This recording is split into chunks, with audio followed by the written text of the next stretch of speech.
Então, na quarta-feira, nós lemos o capítulo 6 e 7. Nós vimos, fazer um pequeno resumo para nós entrarmos no oitavo, né? Eu vou ler o 6, versículo 2, né? Quando Deus fala a Moisés: Eu sou o Senhor, né?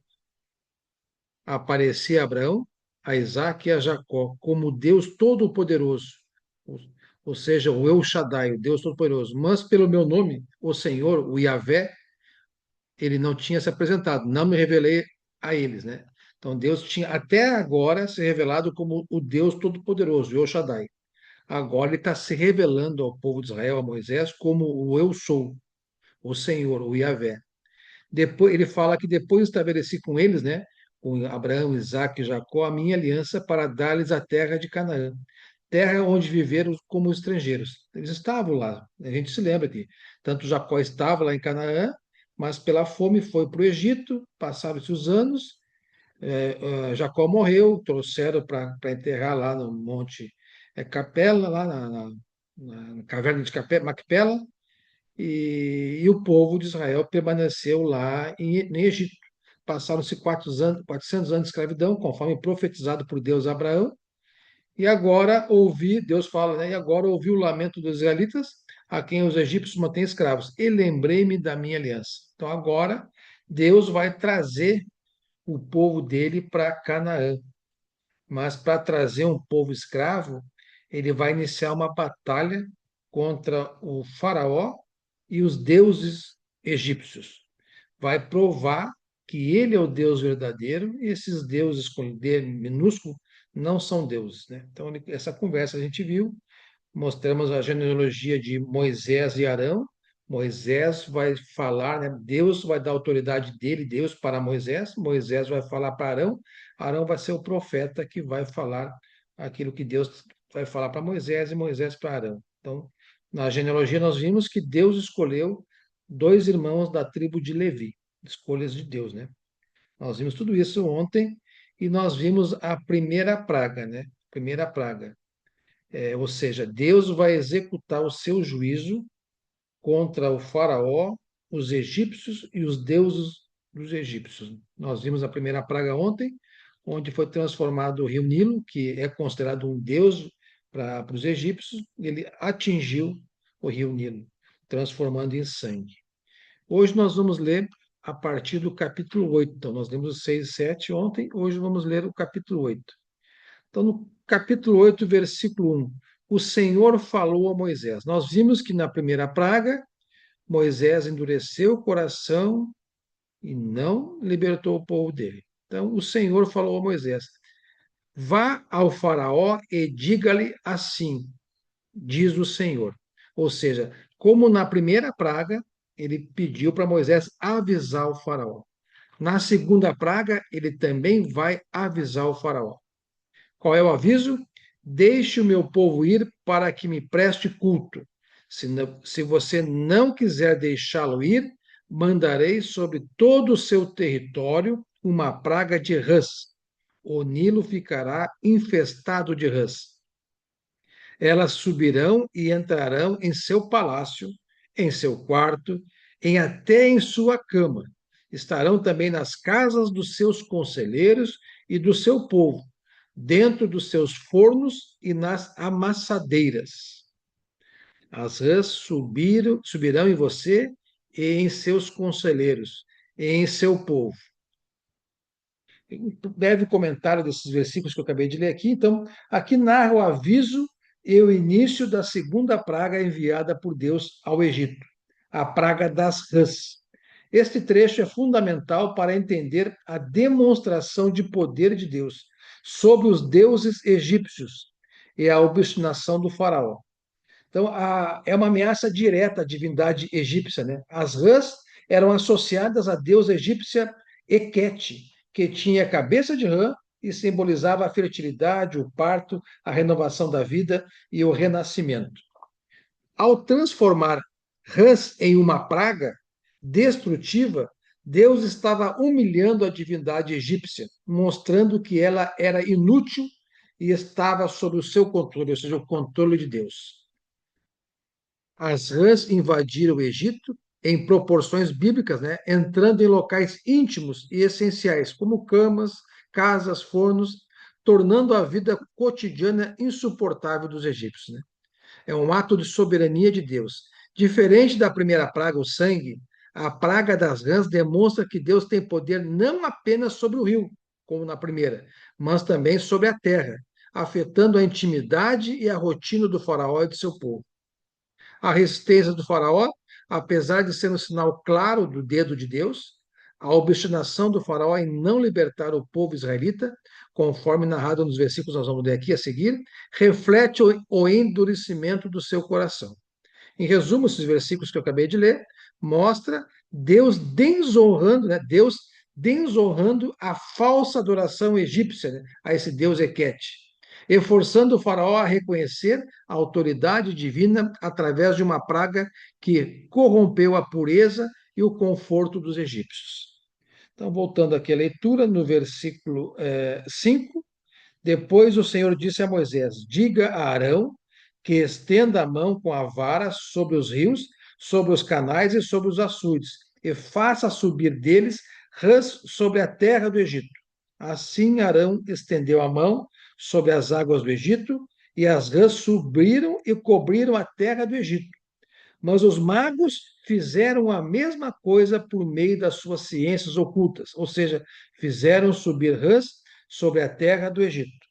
Nós vimos na primeira praga que também os magos também transformaram a água em sangue e agora novamente eles fazem surgir as rãs. Ou seja, os magos têm poderes superficiais para fazer a mesma coisa, aqui mostrando, mas não tem o poder de Deus para reverter. O faraó mandou chamar Moisés e Arão e disse: Orem ao Senhor para que ele tire estas rãs de mim e do meu povo. Então deixarei o povo ir e oferecer sacrifícios ao Senhor. Então ele pede para Moisés orar a Deus e para retirar as rãs dele, né?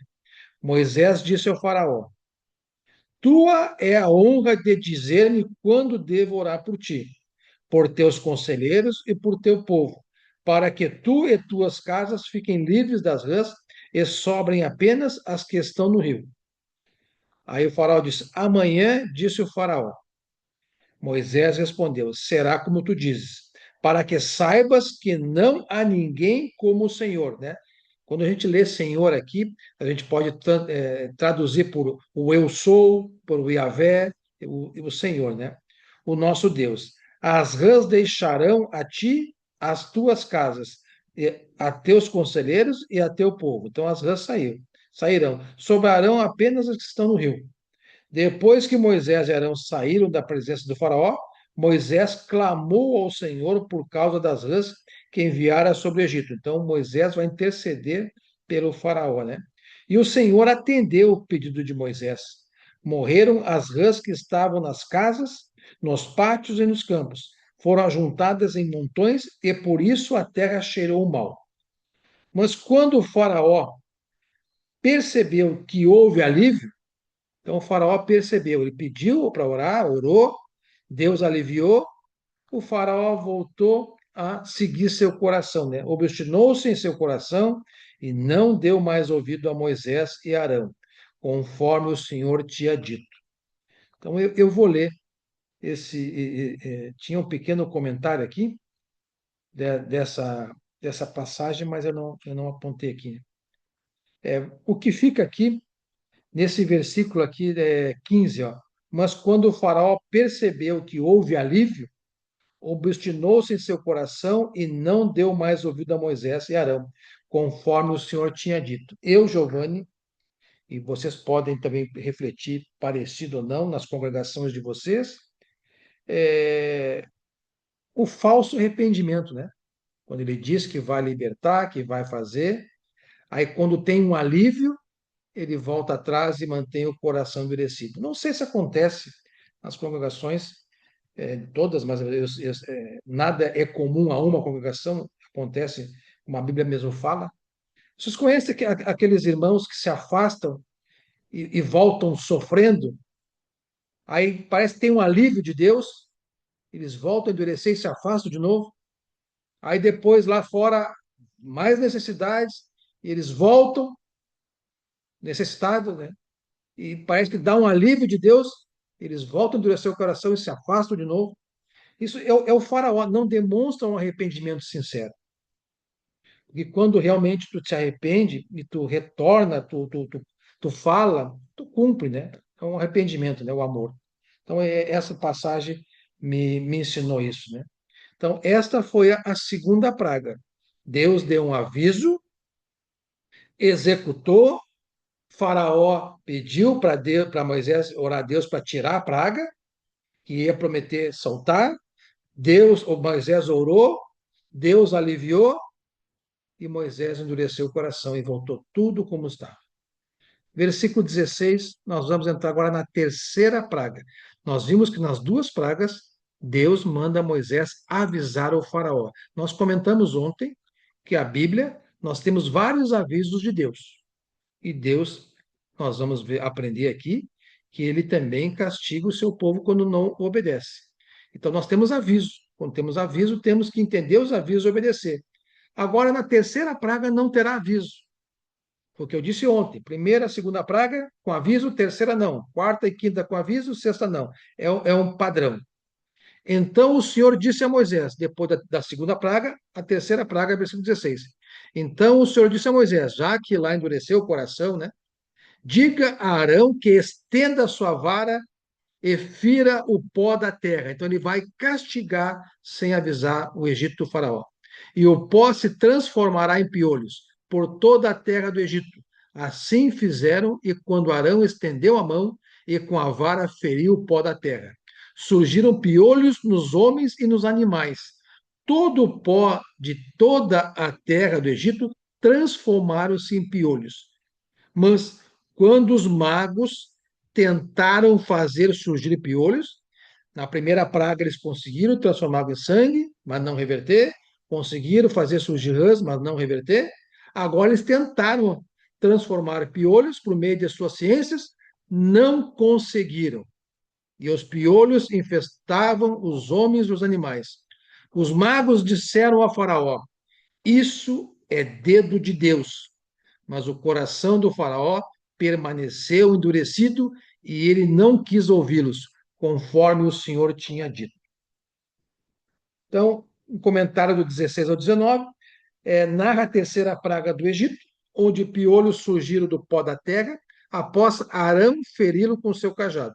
Esta praga irritante atingiu homens e animais, e diferentemente das anteriores, a 1 e 2, os magos egípcios não conseguiram imitá-la, reconhecendo ser o dedo de Deus. Faraó, contudo, manteve o seu coração endurecido.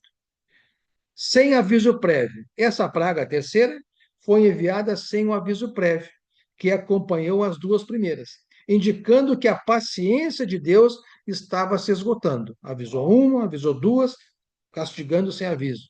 E que os egípcios não teriam tempo de se preparar.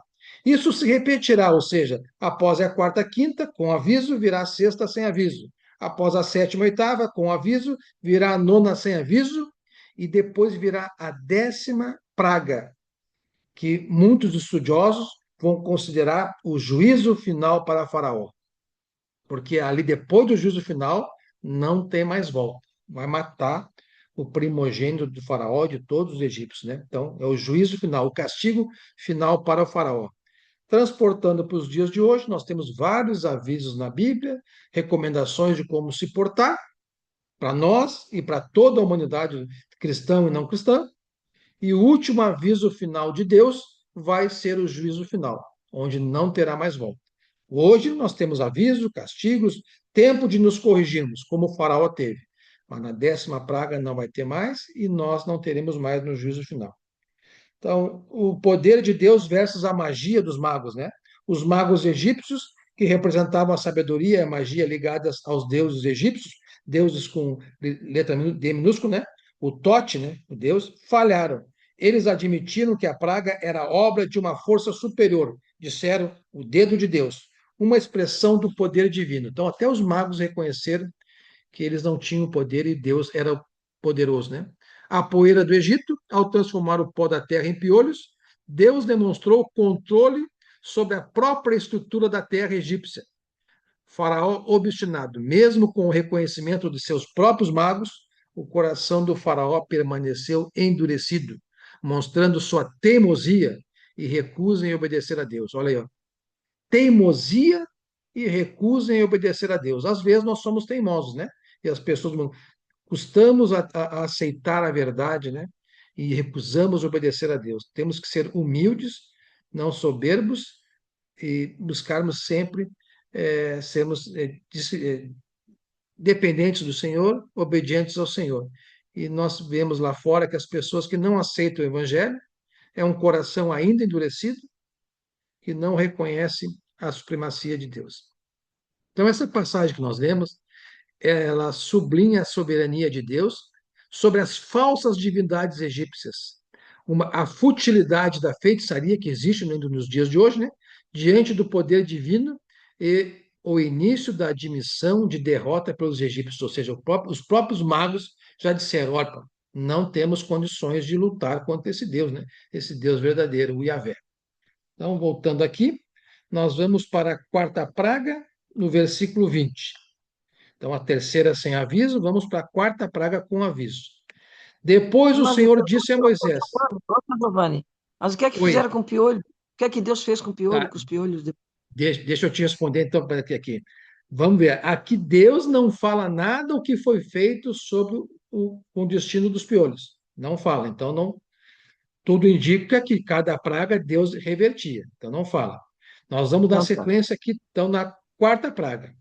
Depois o Senhor disse a Moisés: Levante-se bem cedo e apresente-se ao Faraó, quando ele estiver indo às águas. Então, nós estamos lendo a Bíblia, o que está revelado a gente é, entende, o que não está é que Deus não revelou. Por isso, quando as pessoas fazem filmes, cenários, aí entra a questão da dramaturgia, né? Então, aqui não tem, quando não tem, a gente fica onde está. Então. Diga-lhe que assim diz o Senhor: deixe o meu povo ir para que me empreste culto. Então, mais avisando ao faraó: se você não deixar meu povo ir, enviarei enxames de moscas para atacar você, os seus conselheiros, o seu povo e as suas casas. Aqui ele vai dar uma ênfase maior aqui. Ó. As casas dos egípcios e o chão em que pisam se encherão de moscas. Mas naquele dia tratarei de maneira diferente a terra de Gozém. Vocês se lembram que a família de José, quando Jacó foi lá para o Egito, todos os hebreus ficaram morando em Gozém, ficaram lá. Então ele vai tratar diferente quem mora lá, ou seja, os hebreus. Onde habita o meu povo, nenhum enxame de moscas se achará ali, para que você saiba que eu sou o Senhor, estou nessa terra. Farei distinção entre o meu povo e o seu. Este sinal miraculoso acontecerá amanhã. Então, Moisés avisando o faraó. O castigo que vai fazer, o ato de justiça, o juízo, e está deixando bem claro: o meu povo é diferenciado, o meu povo eu cuido. Então, vou ler os comentários sobre esses versículos aqui. Então, nós lemos aqui a quarta praga a ser enviada ao Egito, as moscas, ou enxame de insetos, né? Deus anuncia que enviará densas nuvens de moscas sobre o faraó, seus servos e casas, mas poupará a terra de Gozém, onde viviam os hebreus, demonstrando sua soberania, poder de distinção e protegendo o seu povo. A mesma coisa acontece nos dias de hoje, irmãos. Isso é bíblico, né? Velho Testamento, sombra da Nova Aliança, Novo Testamento de Jesus. Deus trata de forma diferente os seus. Nós somos filhos de Deus diferenciados daqueles que ainda não aceitaram a Cristo, embora ele queira que todos aceitem. A praga, Deus promete encher o Egito de moscas, enxames de insetos, algumas versões, que destruiriam a terra. Diferente da praga anterior, que era piolhos, esta é anunciada com antecedência. Então, a primeira e a segunda anunciada, terceira sem castigo sem anúncio. A quarta agora anunciada, mostrando que Deus controla o tempo e a extensão do juízo. A distinção que houve aqui. Esta é a primeira praga onde Deus declara explicitamente que fará diferença entre o povo de Israel e o povo do Egito. A terra de Gozém seria poupada, provando que o Deus de Israel é o verdadeiro Senhor, que protege os seus. Quer, nós temos que pregar o evangelho. Quer ser protegido por Deus? Seja cristão, seja membro do corpo de Cristo. Aceite o Senhor como Salvador. A intenção, o propósito era forçar Faraó a reconhecer a autoridade do Senhor e libertar os hebreus, mostrando que o Egito estava sob o juízo divino. Então, o Egito agora está sob o juízo de Deus, Deus exercendo a sua justiça, enquanto Israel estava sob sua proteção. O povo hebreu de Israel, de Jacó, protegido por Deus. Contexto, então, dessa praga, o faraó continuava endurecendo o coração e Deus intensificava as pragas para quebrar sua resistência e demonstrar a inutilidade dos deuses egípcios. Nos dias de hoje, as pessoas têm que conhecer que só existe um Deus, só existe uma igreja, a igreja bíblica, sem denominação. Só existe um Senhor e Salvador, Jesus Cristo. Só existe uma sã doutrina, a Bíblia. Nada mais disso. Não existe denominações, credos, livros acrescentar, retirar, nada disso. Então, é a mesma coisa. Nós temos que nos agarrar ao único Senhor, ao Yahvé.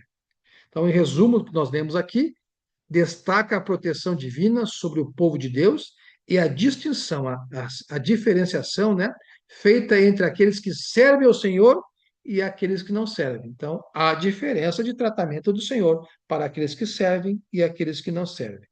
Então, nós lemos aqui a quarta praga, e terminamos aqui, no versículo 20, eu li agora até o 23. Então, vamos para os 24. E assim fez o Senhor. Grandes enxames de moscas invadiram o palácio do faraó e as casas dos seus conselheiros. Em todo o Egito, a terra foi arruinada pelas moscas.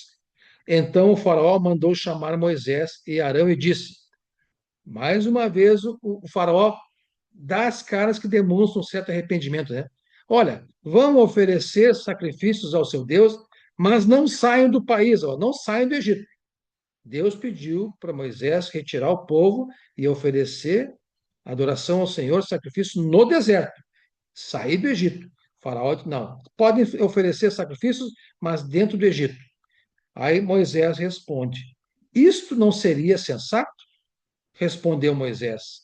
Os sacrifícios que oferecemos, ou seja, o povo hebreu de Israel, né, ao Senhor, o nosso Deus, são um sacrilégio para os egípcios.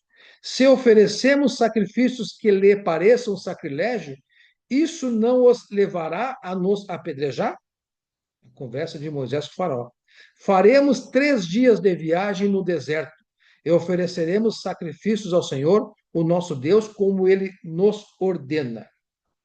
Disse o faraó, eu os deixarei ir e oferecer sacrifícios ao Senhor, o seu Deus, no deserto, mas não se afastem muito e orem por mim também.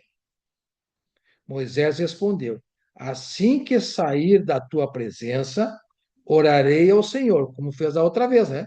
E amanhã os enxames de mosca deixarão o faraó, teus conselheiros e teu povo, mas que o faraó não volte a agir com falsidade, ou seja, um falso arrependimento, impedindo que o povo vá oferecer sacrifícios ao Senhor.